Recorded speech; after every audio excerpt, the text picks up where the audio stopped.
It's the complimentary breakfast. How's the album doing in America? It's doing very well, considering that we're not based there. If I stayed there longer, it would you need to be present in a place to make it work. But I'm getting so much love and support from the media there. Just magazines, it's mind blowing. I think people need to know how far you've come, because you have quite the journey. I do. It's like 13 years of a journey. From back in the day, and how you literally took your own career by the horns and you said, I'm going to make this happen. I have a 5-year plan. Yes. This is what I'm going to do. And I want to start at the beginning, because you were studying accounting at some point. Yes. And you exchanged your skills for studio recording time. That's right. Incredible. Well, I mean, I was a student at that time, but the studio required, just their books to be in order. So I thought, perfect. I can work evenings where they don't have clients, and I can, develop my demo. And I literally sat there and programmed all my own material, did backing vocals, the works. Yes. And they were so impressed that they actually then started helping me develop more material. Sure. And then they hooked me up with their connections, and suddenly I was performing across all the universities, and I was developing a bit of a fan base. What was really powerful about that time was that I'd always been singing in groups.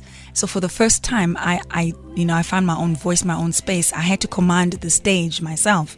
So it was just like a very, very powerful stage in my life. And then I had to finish my studying and get into the job market. So literally, I felt like it was just cut when it was just getting into it. So then I spent 2 years doing the whole corporate scene. And then eventually I was just like, no, this isn't quite as fulfilling as being on stage. And it's incredible, because I just suddenly grew desperately unhappy. And I was just like, what's wrong with you? You've got money, you've got status in terms of the company. So, what's wrong with you? And I realized I was just unhappy. And then I had to define what happiness is. If money isn't it, if status isn't it, then what is it? And I realized the happiest times was when I was on stage making music. So now I got to ask you to interrupt you. Yeah. It's such a beautiful story.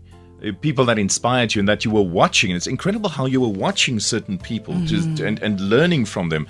And obviously, Miriam Makeba was one of those people. But another person, and it's very interesting story to me, you're going to relate it to us, Michael Jackson. Oh, Michael, I get goosebumps when I think about it. I'm a naturally thin girl, and people used to make this an issue for me. So I used to feel physically like I couldn't stand on a stage and command it. The bigger the stage, the more I felt like people had to search for me on that stage. And then I saw a video of Michael. I mean, he came on that stage and commanded it. But he was a powerful performer. And then for the first time, it clicked in my head that your physical appearance has nothing to do with it. Born Free, the album is being released at the end of the month, but you can already pre-order, am I right? That's correct. And we're launching it on the 8th and 9th of April. Pre-order Born Free on iTunes and Apple Music from the 14th of March. Otherwise, you could be able to pick one up at your closest shop from the 25th of March. Nah.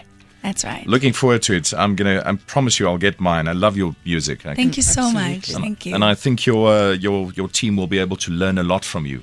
It's a lot of lessons. I hope so. I really, I get so many opportunities, interestingly, to speak to business people, but never to musicians. So this was the first time The Voice actually offered me a platform to share everything. I literally laid myself out there. Amazing. It's the complimentary breakfast.